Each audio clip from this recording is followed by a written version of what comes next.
Be ready. 15 seconds.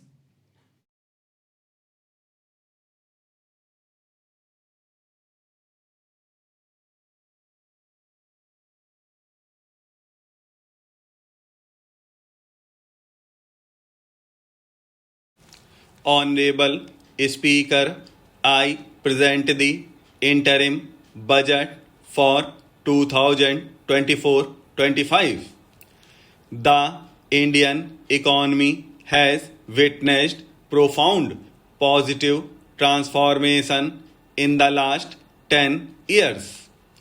The people of India are looking ahead to the future with hope and optimism, while the blessing of the people when our government, under the visionary and dynamic leadership of Honorable Prime Minister Sri Narendra Modi, assumed office in 2014, the country was facing enormous challenges. With Sabka Saath Sabka Vikas as its mantra, the government overcame those challenges in right earnest. Structural reforms were undertaken. Pro people programs were formulated and implemented promptly.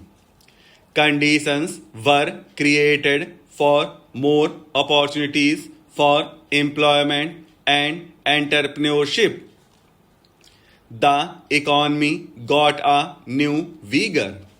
The fruits of development started reaching the people at scale. The country got a new sense of purpose and hope. Naturally, the people blessed the government with a bigger mandate. In the second term, our government, under the leadership of Honorable Prime Minister, doubled down on its responsibilities to build a prosperous country with comprehensive development of all people and all regions. Our government strengthened its mantra to Sabka Saath, Sabka Vikas and Sabka Viswas.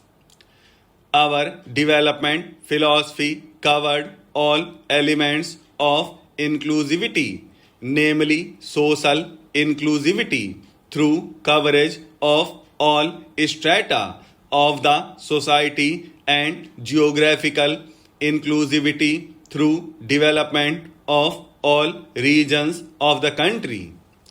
With the whole of nation approach of Sabka Prayas, the country overcame the challenge of a once in a century pandemic, took long strides towards Atmanirbhar Bharat, committed to Panch Pran, and laid solid foundations for the Amrit Kal.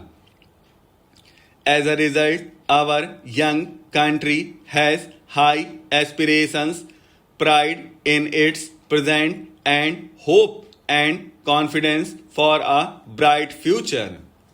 We expect that our government, based on its stupendous work, will be blessed again by the people with a resounding mandate. Our humane and inclusive approach to development is a marked and deliberate departure from the earlier approach of provisioning up to village level. Development programs in the last 10 years have targeted each and every household and individual through housing for all, Har Ghar Jal, electricity for all, cooking gas for all, bank accounts and financial services for all in record time. The worries about food have been eliminated through free ration for 80 crore people.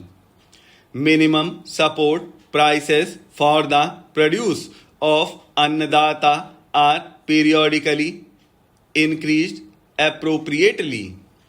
These and the provision of basic necessities have enhanced real income in the rural areas.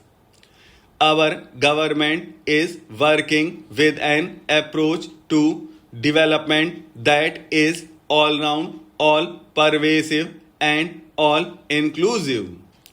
It covers all castes and people at all levels.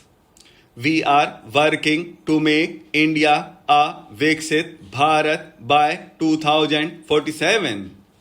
For achieving that goal, we need to improve people's capability and empower them. Previously, social justice was mostly a political slogan. For our government, social justice is an effective and necessary governance model. The saturation approach of covering all eligible people is the true and comprehensive achievement of social justice. This is secularism in action, reduces corruption and prevents nepotism. There is openness and assurance that benefits are delivered to all eligible people. The resources are distributed fairly. All, regardless of their social standing, get access to opportunities. We are addressing systematic inequalities that had plagued our society. We focus on outcomes and not on outlays so that the social economic transformation is achieved. As our Prime Minister firmly believes, we need to focus on four major castes. They are poor, women, youth, and farmer. Their needs, their aspirations, and their welfare are our highest priority. The country progresses when they progress. All four require and receive government support in their quest to better their lives. Their empowerment and well-being will drive the country forward. We believe in empowering the poor. The earlier approach of tackling poverty through entitlements had resulted in very modest outcomes. When the poor become empowered partners in the development process, government's power to assist them also increases manifold. With the pursuit of Sabka Saath in these 10 years, the government has assisted 25 crore people to get freedom from multi-dimensional poverty. Our government's efforts are now getting synergized with energy and passion of such empowered people. This is truly elevating them from poverty. Direct benefit transfer of rupees 34 lakh crore from the government using PM Jan Dhan accounts has led to saving of rupees 2.7 lakh crore for the government. This has been realized through avoidance of leakages prevalent earlier. The savings have helped in providing more funds for Garib Kalyan. PM Savanidhi has provided credit assistance to 78 lakh street vendors. From that total, 2.3 lakh have received credit for the third time now. PM Janman Yojana reaches out to the particularly vulnerable tribal groups who have remained outside the realm of development so far. PM Vishwakarma Yojana provides end-to-end support to artisans and crafts people engaged in 18 trades. The schemes for empowerment of Divyangs and transgender persons reflect firm resolve of our government to leave no one behind in India.